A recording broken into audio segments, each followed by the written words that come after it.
오늘은 시편 26편의 말씀을 묵상합니다. 시편 26편의 말씀을 읽어보면 다윗은 억울한 누명을 쓰고 하나님에게 자신의 억울함을 해소해 달라고 호소하고 있습니다. 먼저 시편 26편을 읽으면서 느끼는 것은 이 세상에서 억울하게 오해를 받거나 모략 중상을 받는 것은 어쩔 수 없다는 것입니다. 이러한 사실을 인정하면 세상 살기가 어느 정도 편해지는 것 같습니다. 우리가 남에게 억울한 비난을 받는 데에는 세 가지 이유가 있다고 합니다. 먼저 비난받을 이유가 있기 때문입니다. 충분히 비난받을 만한 근거가 있습니다. 이러할 때에는 상대방에게 사과하고 용서를 구하는 것이 최선입니다.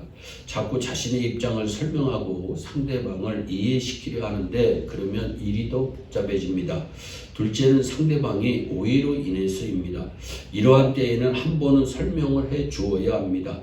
설명을 했음에도 불구하고 여전히 오해라는 것을 인정하지 않으면 그때에는 다음에 나오는 셋째 경우로 강조해야 합니다.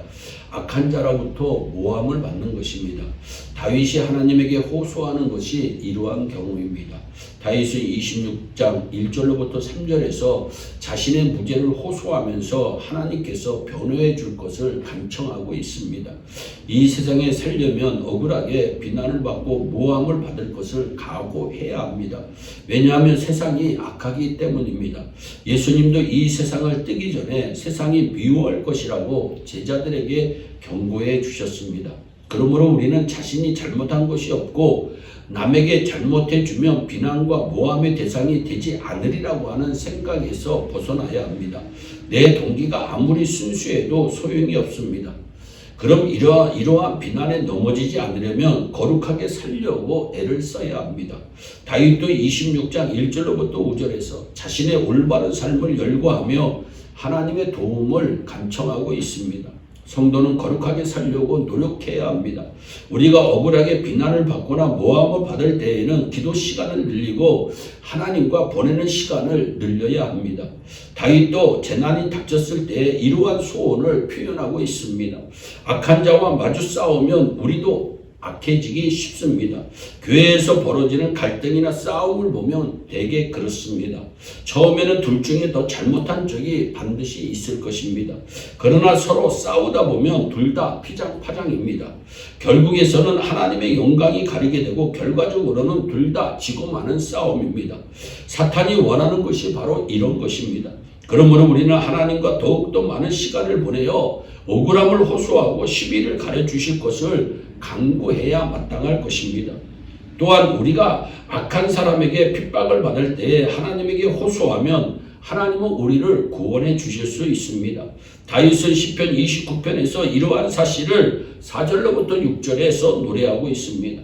다윗은 이 시를 통하여 일기를 비롯한 자연을 지배하는 것은 가상의 바알신이 아니라 하나님이신 것을 말씀하고 있습니다.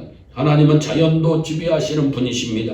그러므로 우리들은 일기를 위하여서도 기도해야 합니다. 하나님은 날씨와 자연을 지배하는 분입니다. 그러므로 여러분들 날씨를 위하여도 기도하기 바랍니다. 어떤 사람은 비가 오기를 기도하고 어떤 사람은 비가 오지 않기를 기도하면 어떻게 되느냐 반문하는 사람이 있습니다. 그것은 하나님께서 알아서 하실 일이지 우리는 우리의 필요만 강구하면 됩니다. 저는 점점 많은 분들이 기적을 체험하지 못하는 이유가 지레 포기하고 구하지 아니하기 때문이라고 생각을 합니다. 구하지 않기 때문에 받지 못한다고 야고보서 4장 2절에 말씀합니다. 하나님은 인간의 마음이 아니라 인류의 역사와 자연조차도 지배하시는 분이시라는 것을 잊지 마시기 바랍니다. 그리고 마지막으로 우리가 하나님께서 우리를 도우셨으면 다음에 거기에 상응하는 감사와 소원이 있어야 합니다. 지금까지 상고한 다윗의 시는 도움을 청하는 내용이 많습니다. 그런데 거의 모두 다가 하나님께 대한 감사와 소원으로 끝이 납니다.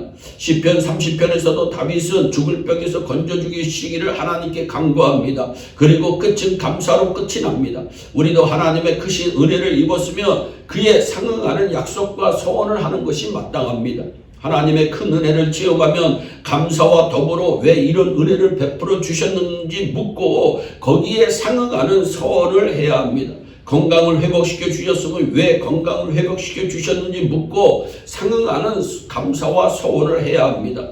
또한 사업을 축복해 주셨으면 왜 사업을 축복해 주셨는지를 하나님께 묻고 상응하는 감사와 서원을 해야 합니다.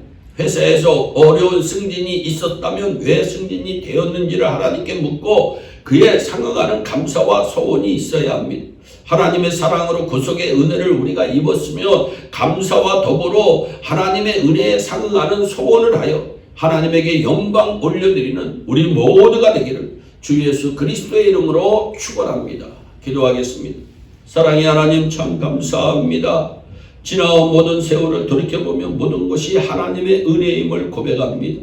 아버지 하나님 날마다 하나님의 은혜에 감사하며 소원으로 보답하는 우리 모두가 되어줄 수 있도록 은혜를 베풀어 주시옵소서. 감사하고 예수님의 이름으로 기도하옵나이다. 아멘.